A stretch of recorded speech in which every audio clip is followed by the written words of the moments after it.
저는 하나님 앞에 기도하기를, 하나님, 저에게 한 번만 더 기회를 주세요. 그렇게 기도를 드렸습니다. 미국에서 제가 롱아일랜드에 있는 참사랑교회에서 목회를 했었는데, 여기서 이렇게 그냥 늙어서 그냥 은퇴하기는 아깝다. 그래서 생각이 들어서 하나님 앞에 저에게 한 번만 더 기회를 주십시오. 그렇게 기도를 드렸고, 하나님의 인도하심으로 제가 한국에 가서 목회를 하게 되었습니다. 저는 하나님께서 기뻐하시는 뜻이 무엇인지 그것을 저에게 소원으로 주시고 제가 그 일들을 행할 수 있기를 원합니다.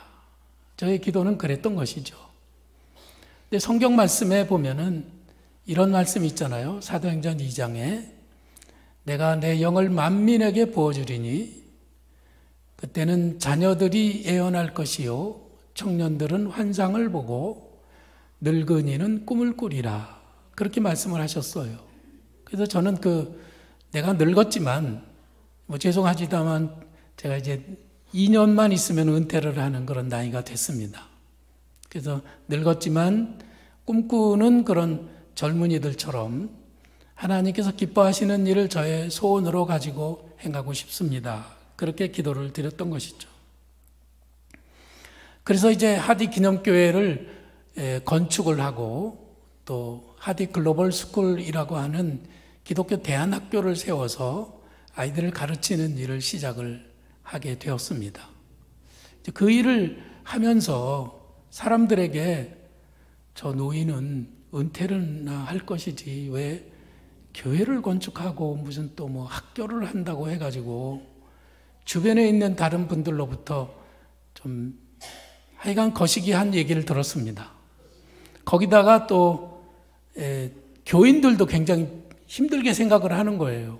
우리 아이 학교 잘 다니고 있는데 무슨 대안학교를 세워가지고 거기 안 가면은 또 이 교회 다니기가 좀 찝찝하고 다니자니 또 형체가 없는 학교에다가 아이들을 보내려고 하니까 부모들이 굉장히 부담을 갖는 그런 일이 있었습니다.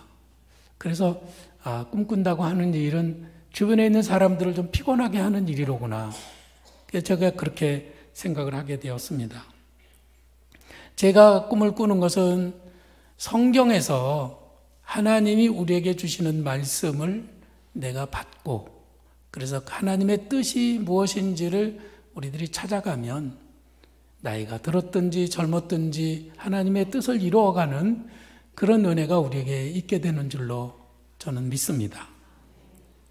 오늘 우리가 출애굽기를 읽었잖아요. 출애굽기 거기는 무슨 내용이냐면 이스라엘 백성들이 애굽에서 종살이를 하다가 가나안 땅으로 출발하는 그런 애굽의 노예 생활에서 벗어나는 그런 말씀이 거기 들어있잖아요. 하나님의 백성은 하나님이 주신 꿈을 가지고 그리고 미래를 개척해 나가는 것이죠.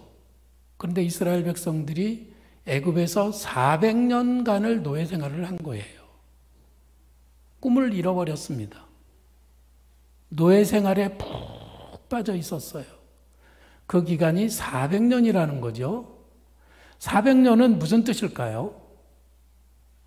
400년이라는 세월은 우리 아버지도 노예고 우리 할아버지도 노예고 우리 할아버지의 할아버지도 노예고 그 할아버지의 할아버지도 또 노예 생활을 했던 겁니다.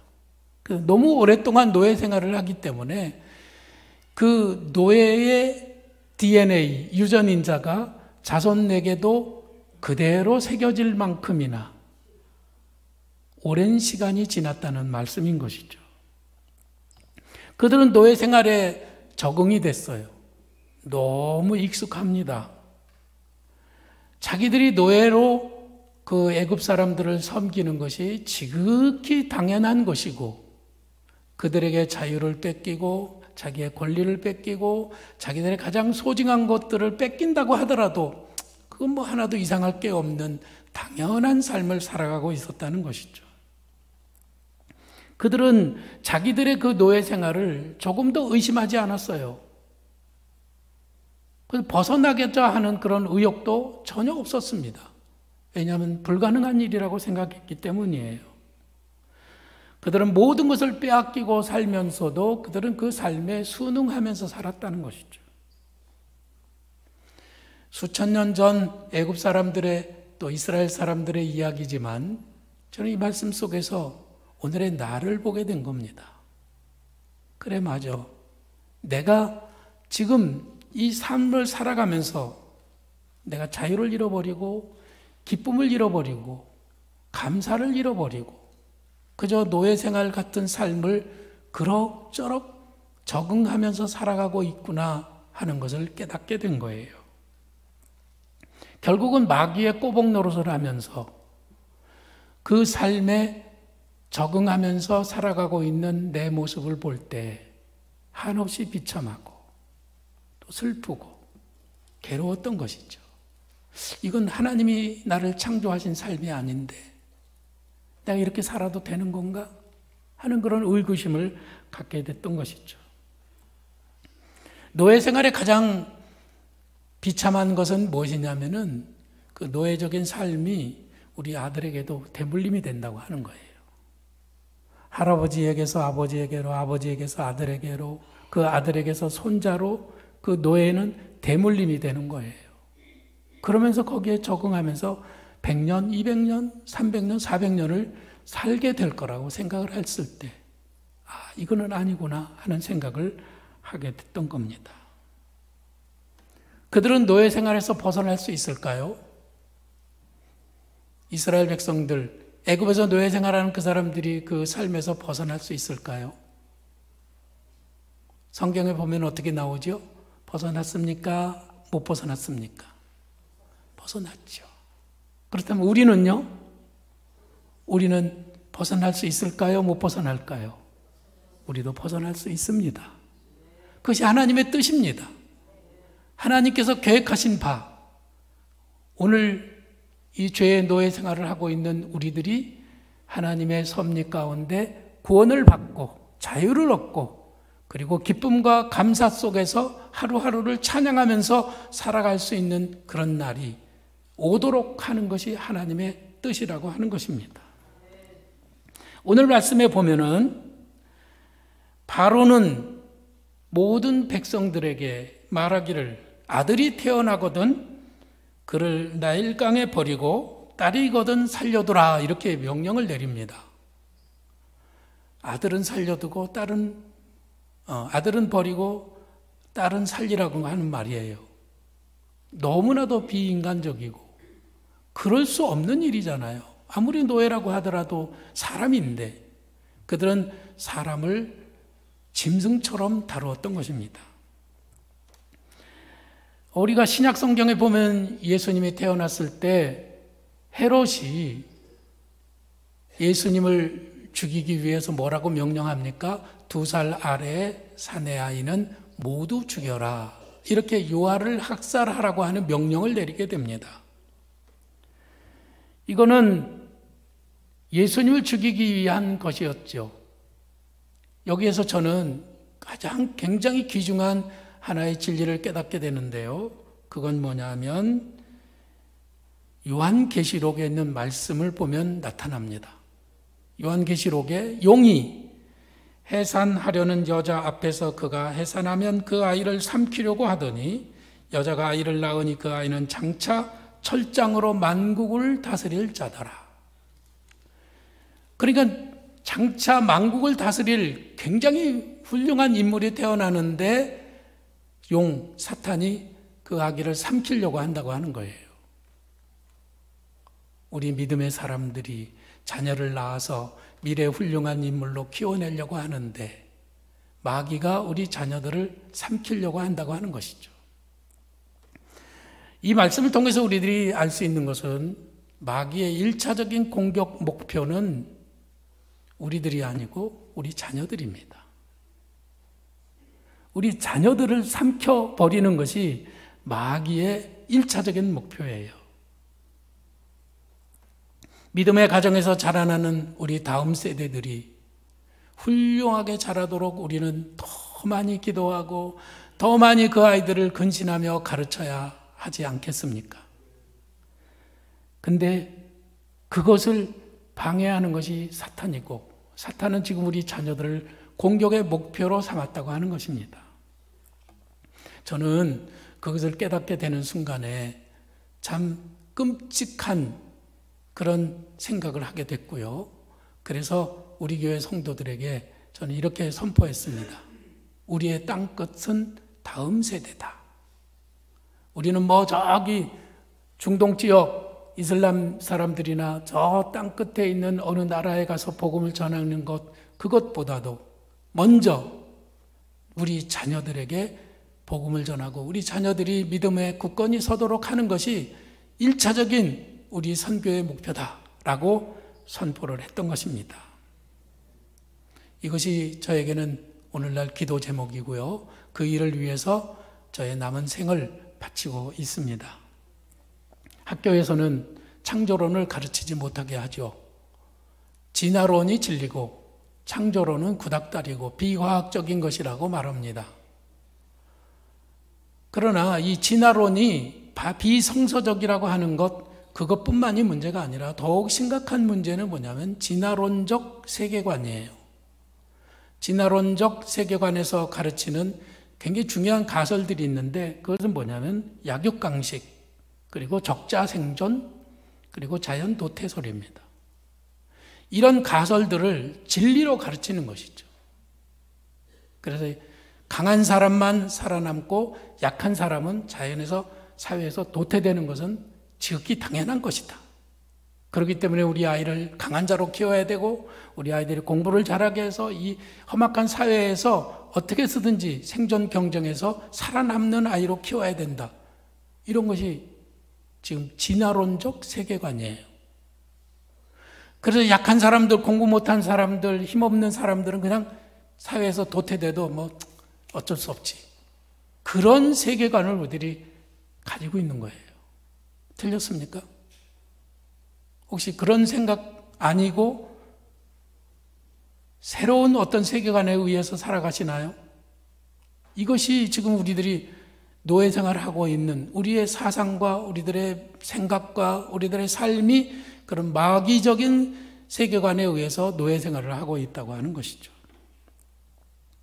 그래서 생존 경쟁의 치열한 싸움터에서 우리는 상대방을 누르고 일어서기 위해서 우리는 불철주야 정말 수고하고 애쓰고 있는 것이죠. 우리 기독교인들조차도 이런 진화론적 세계관의 노예가 되어서 살아가고 있어요. 예수님께서 말씀하셨죠. 진리가 너희를 자유케 하리라. 그랬더니 유대인들이 뭐라고 그랬냐면, 우리가 아브라함의 자손으로서 누구의 종이 된 적이 없거늘 왜 우리를 종이라고 하느냐?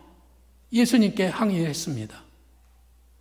그러나 예수님이 보기에는 그들은 다 지금 종살이 하고 있는 거예요. 하나님의 눈에서, 예수님의 눈으로 우리를 바라보실 때는 우리들이 이런 진화론적 세계관의 노예가 되어 있고, 우리들이 이 삶의 스타일에 적응이 되어서 우리들은 내가 노예인 줄도 모르고 살아간다고 하는 것이죠. 우리는 다시 자유를 얻을 수 있을까요? 우리가 하나님의 꿈을 다시 품고 기쁨을 회복할 수 있을까요? 우리는 예수 그리스도의 그 십자가의 은혜를 덧입고 다시금 하나님 앞에 큰 소리로 찬양하며 하나님을 예배하며 하나님께 영광을 돌리는 그런 감사와 기쁨이 충만한 하나님의 사람으로 이 세상을 행복하게 살아가는 것, 그것이 주님이 십자가에 달리신 이유인 줄로 저는 믿습니다. 이 노예들은 자유롭게 구원이 될 것입니다. 하나님의 계획이 바로 거기에 있는 것이었습니다. 거기에 첫 번째 움직임이 있었는데, 그것이 뭐냐면 레위 집안의 한 여자에게서 아들이 태어났습니다. 아들이 태어나면 모든 사람들은 이 가슴에 희망을 품게 돼요.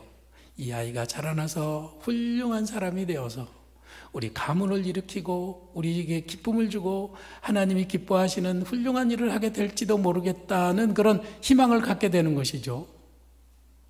그런데 아들은 어떻게 해야 되죠? 아들은 강물에 버려야 되는 거예요.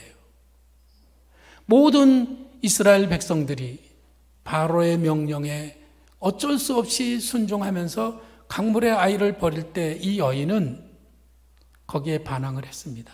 나는 이 노예적인 삶에 순응할 수가 없다 선포하고 아이를 숨겨서 석 달을 키운 거예요.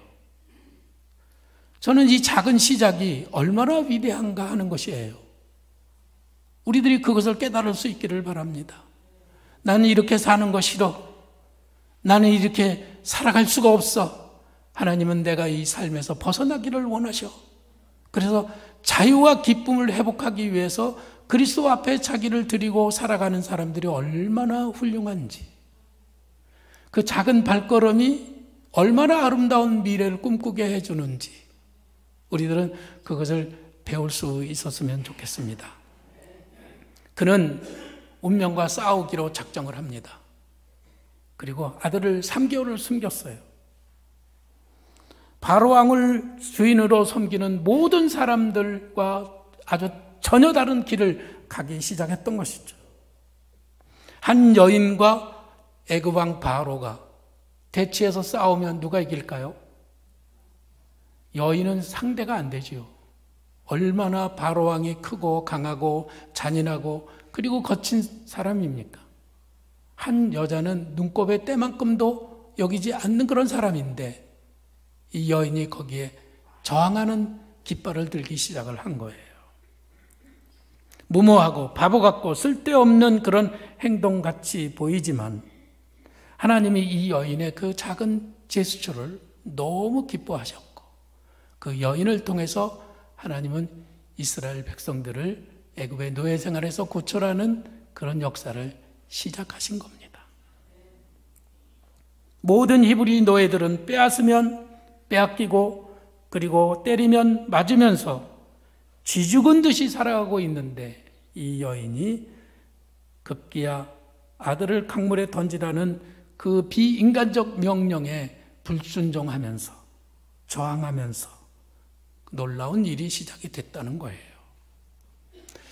우리들이 노예 생활을 하면서 참 이 세상에서 그렇게 살아가고 있지만 나는 아니야 라고 한번 그 삶을 거역하고 주님께 나를 드리면서 주님 십자가를 바라볼 수만 있다면 주님 우리를 통해서 큰 일을 이루어 가시는 일을 시작하실 줄로 믿습니다. 출애굽의 거대한 소용돌이가 이 한 여인의 거룩한 반항으로부터 시작됐다고 하는 거, 저희들은 이 말씀에서 힘을 얻게 되는 것이죠. 근데 3개월이 지나니까 이 아이를 더 이상 키울 수가 없었어요. 그래서 이 여인은 갈대 상자를 준비하고 거기에 역청을 바르게 됩니다. 또다시 벽을 만나게 된 것이죠. 갈대 상자에 역청과 진을 칠하고 그리고 하나님 앞에 이 아이를 맡긴다는 의미로 갈대 상자에 아기를 놓고 강물에 띄어보냈습니다. 저는 이 말씀을 묵상하면서 하나님이 키워내실 만한 훌륭한 아이를 그 여인이 키울 수 있도록 하나님이 좀 보살펴 주시면서 갈대 상자가 아닌 큰 군함 같은 거, 거기 대포도 있고 미사일도 있고 막 그래서 적을 물리칠 수 있는 그런 큰 배를 좀 준비해 주시지. 하나님 전능하시다고 하면서 조금 너무 째째하시다. 그런 생각이 들었던 거예요. 그런데 예수님께서도 말씀하셨죠. 예수님 체포당하실 때 로마 병정에 의해서 붙잡혀 가실 때 베드로가 칼을 꺼내서 대제사장 말고의 길을 떨어뜨릴 때 예수님이 뭐라고 하셨습니까? 내가 하나님께 구하여 12영이나 더 되는 천군 천사들을 불러올 수 없는 줄 아느냐? 이러시면서 베드로를 말리셨어요. 왜 하나님은 군함이 아닌 갈대 상자에 모세를 담게 하셨을까? 우리는 거기에서 굉장한 진리를 깨닫게 됩니다. 우리의 현실은 언제나 반대죠. 하나님은 전능하시고 위대하시고 온 만유의 주가 되시는 분이시지만 그 아래 살고 있는 현실 속에 우리들은 가난해요. 약해요. 우리들은 그래서 두렵습니다. 어떤 때는 막 힘들어요. 현실과의 싸움 그 속에서 하나님은 모든 것을 다 하나님 앞에 맡기기를 원하시는 거예요. 전부 다 나에게 맡겨라. 내가 싹 다 책임져 주마. 그것이 우리를 향한 하나님의 계획인 것입니다. 내가 만일 칼이 있다면 나는 칼을 의지하게 될 것이고, 미사일이 있다면 미사일을 의지하게 될 것이고, 내가 만일 돈이 있다면 나는 돈을 의지하게 될 거예요. 안 그럴 수 있는 사람 한번 물구나무 서 보시죠. 한 분도 없으시죠? 우리는 그렇게 약해요. 그래서 우리들은 전능하신 하나님 한 분만을 의지하도록, 그래서 우리들은 연약한 채로 주님 앞에 나오게 되어 있는 것이죠. 우리가 작은 갈대상자를 준비했습니다. 학교를 세우는데, 학교를 처음 세울 때 교회 건물이 너무 빈약해서 교회 앞에 있는 조그마한 빌딩을 빌려가지고 그 빌딩에서 학교를 시작하는데 학부모들이 아이들을 보내지 않아요. 왜냐하면 너무 빈약하기 때문에. 아니, 큰 건물에 시설 잘 돼 있고 훌륭한 선생님들이 가르치는 학교에 다니는 아이들을 빼가지고 야, 널 일리 다녀라. 그게 잘 안 되잖아요. 제가 아이들의 명단을 쭉 보니까 22명이 우리 교회 아이들인데 그 중에서 이 학교에 보낸 집 아이들이 8명이에요. 그 부모들은 고민을 하는 겁니다. 아유, 학교 잘 다니는데 이 아이를 또 교회에서 웬 학교를 세워가지고 그렇게 하나, 그게 고민을 하는 거예요. 더군다나 학교는 공짜인데 우리 학교에 오려면 돈을 내야 되잖아요. 그게 더 힘든 거예요. 그러나 이 작은 갈대 상자에서 자라나는 아이들이 나중에 위대한 하나님의 사람으로 자라나서 하나님의 기쁨이 되게 하실 줄로 저는 분명히 믿습니다. 갈대 상자에 담겨서 강물에 띄어진 그 아이는 강물에 흘러서 이제 어디론가 가는 거예요. 모든 항로를 하나님께 맡기고, 하나님 이제는 알아서 하십시오. 그리고 그때 내보낼 때, 그때 요게베스의 마음은 어땠을까요? 그게 요게베스의 노래라는 그 노래에서 너의 인생의 참주인, 너의 하나님께서 너를 인도하시고 너를 지켜주시고 너를 보호해 주시기를 원한다. 우리 하디 글로벌 스쿨 대안학교에 아이들을 보내는 그 부모님들의 마음이 그 갈대 상자에 아이를 넣어서 강물에 띄어보내는 마음으로 아이를 학교에 맡긴 거예요.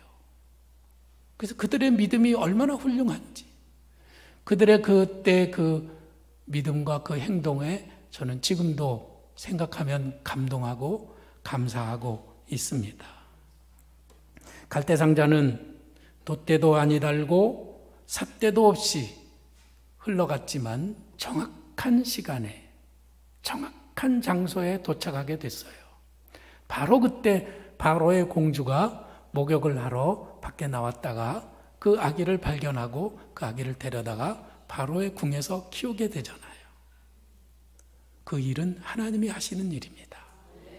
하나님께서 우리의 삶을 주장하시면 우리는 그냥 살아가는 것 같지만 정확한 시간에 정확한 장소에서 정확한 사람을 꼭 만나게 하신다는 것이죠. 그 은혜를 우리들은 바라고 있습니다. 우리 송 목사님이 저에게 목사님 뉴욕에 오시면 설교해 주세요. 그래서 아니 나는 설교 안 해도 되니까 부담 갖지 말라고 그랬더니 아니라고 꼭 와서 설교를 해달라고. 그래서 제가 두 번째는 사양을 하지 않았습니다. 그러면서 제가 무슨 설교를 해야 되나 고민을 하는데 그래 우리 하디 글로벌 스쿨과 하디 기념교회에 대해서 말씀을 드리고 우리를 위해서 기도해 주시기를 우리 하디 뉴욕 한인제일교회 성도들에게 부탁을 드려야 되겠다 하는 생각으로 이 말씀을 전하게 되었습니다. 거기에서 갈대 상자에서 구출받은 그 아기는 나중에 모세가 되죠. 그 아기가 이스라엘 백성들을 애굽에서 구출해낸 가장 역사상 위대한 지도자요 예언자였습니다. 얼마나 위대한 일이 그 작은 갈대 상자에서부터 시작이 됐는지, 얼마나 위대한 일이 그 노예 생활에서 나는 벗어나리라고 했던 그 요게벳의 작은 몸짓으로부터 위대한 역사가 시작이 됐다고 하는 것이죠. 우리는 작습니다. 우리는 연약합니다. 우리는 힘이 없어요. 그러나 하나님의 말씀에 따라서 하나님의 꿈을 가지고 그 꿈에 나를 맡겨드리면 하나님은 오늘도 엄청난 역사를 시작해 나가실 줄로 믿습니다. 우리 하디 글로벌 스쿨에서 자라나는 우리 아이들이 이제는 30여 명이 될 거거든요. 근데 그 아이들이 자라나서 다 하나하나가 모세처럼 그렇게 훌륭한 일을 감당해 나갈 줄로 나는 분명히 믿어요. 얼마나 놀라운 일인지. 그걸 보면서 제일 깜짝 놀라는 게 누구냐면은 마귀입니다. 마귀는 미래를 알거든요. 그걸 해방하려고 얼마나 지금도 저를 괴롭히는지 몰라요. 그러나 제가 마귀의 작전을 다 알고 있기 때문에 예수의 이름으로 마귀를 물리치며 그 사명을 감당하고 있습니다. 저는 목회 이제 43년을 하는데 44년 목회 기간 동안에 제가 한 일 중에서 제일 잘한 일이 바로 이 학교를 세우고 우리 아이들 하나하나를 말씀으로 키워내는 일입니다. 우리 학교 다니는 아이들에게 물어봤어요. 야, 너 이 학교에서 제일 좋은 게 뭐냐? 그랬더니 아이들이 이구동성으로 말합니다. 저는 이 학교에서 매일 하나님의 말씀으로 큐티를 하는 것이 가장 좋습니다. 이렇게 대답을 해요. 그렇게 자라는 아이들이 장차 커서 나라와 민족과 세계 평화를 위해서 또 복음을 위해서 크게 쓰임받을 것을 생각할 때 저는 지금도 가슴이 벅차오릅니다. 저를 위해서 기도해 주시고 또 우리 하디 글로벌 스쿨과 또 하디 기념교회 건축을 위해서 기도해 주시겠죠? 네. 그 일을 위해서 홍보차 제가 오늘 말씀을 드렸습니다. 하디 학교를 세우는 일은 정말로 신의 한 수였구나. 저는 그것을 생각하면 너무 기쁘고 행복합니다. 출애굽기를 읽으시면서 여기 갈대상자 이야기가 나오면 여러분들은 오늘 제가 전한 이 말씀들을 기억하시면서 꼭 기도 한 줄, 문영길 목사님의 하디 글로벌 스쿨과 하디 기념교회를 하나님 축복합니다. 도와주시옵소서. 이렇게 꼭 기도해 주시겠죠? 약속하십니까? 약속? 도장, 꽝, 프린트? 감사해요. 기도하겠습니다.